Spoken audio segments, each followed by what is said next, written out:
ফারাক্কা মুর্শিদাবাদ এলাকায় মানে এইভাবে ইন্টারনেট বন্ধ করার কোনো মানেই হয় না।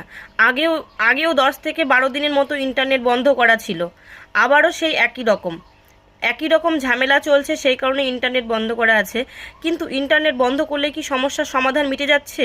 আর এই যে আমাদের প্রতিদিনে যে রিচার্জগুলো আমাদের করতে হচ্ছে, মানে প্রতিদিন যে রিচার্জগুলো, আমরা তো আর একদিন দুদিনে রিচার্জ করছি না, আমরা তো মাসের পর মাস, 1 মাস 2 মাস 3 মাস এরকম রিচার্জ করছি। তাহলে এই যে আমাদের এই রিচার্জগুলো এখন নষ্ট হচ্ছে, ইন্টারনেট বন্ধ করা আছে, রিচার্জগুলো যে নষ্ট হচ্ছে, এইগুলো এখন কে দেবে? মুকেশ আম্বানি তো আমাদের আর ফ্রি রিচার্জ করে দিচ্ছে না। ফ্রি কি রিচার্জ করে দিচ্ছে? আবার লক্ষ্মীর ভাণ্ডারের টাকা দিয়েও কিন্তু রিচার্জ করছি না আমরা, আমরা করছি আমাদের নিজের টাকা দিয়ে, আমাদের নিজের টাকা নষ্ট করে। তাহলে এই টাকাগুলো এখন আমাদের কে দেবে? কে দেবে? মানে এইভাবে একের পর এক দিন এরকম করে ইন্টারনেট বন্ধ করা হচ্ছে, মানে প্রায় ইন্টারনেটটা বন্ধ করা হচ্ছে। এখন ইন্টারনেটের যুগ, A to Z কাজ হয় ইন্টারনেটের মাধ্যমে আমাদের।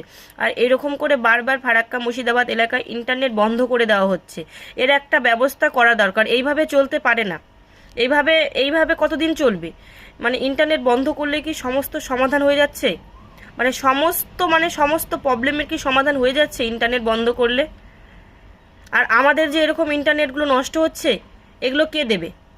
আমি নয়, একজনের কোনো মানে হয় না, মানে একজন একজন একজন দুজন এগুলোর তো কোনো মানে, তোমরা আমার মতো এরকম ফারাক্কা মুর্শিদাবাদ এলাকায় হাজার হাজার মানুষ আরও আছে, তাদেরও তো এরকম টাকা নষ্ট হচ্ছে না, ইন্টারনেট বন্ধ করে দেওয়া হচ্ছে, তাদের রিচার্জগুলো নষ্ট হচ্ছে। তাহলে এইগুলো কে দেবে? সরকার কি আমাদের দেবে? রিচার্জগুলো ফিরিয়ে দেবে? যে আজকের নেটটা যে আমাদের নষ্ট হচ্ছে, সেটা কি কালকে দেবে? আর এদিকে মুকেশ আম্বানি তো জিও কোম্পানির মানে জিও রিচার্জের দাম এত লেভেলে বাড়িয়ে দিয়েছে, মানে তিনি হয়তো মানে ছেলে মেয়ের বিয়ে দিয়ে একদম মানে শেষ হয়ে গেছে, সেই জন্য এখন আমাদের থেকে টাকাগুলো তুলছে। তো এর একটা ব্যবস্থা করা দরকার, ঠিক আছে? মানে এইভাবে ইন্টারনেটগুলো আমাদের নষ্ট হয়ে যাচ্ছে দিনের পর দিন, আর এইভাবে দিনের পর দিন বন্ধ করে রাখা কি উচিত?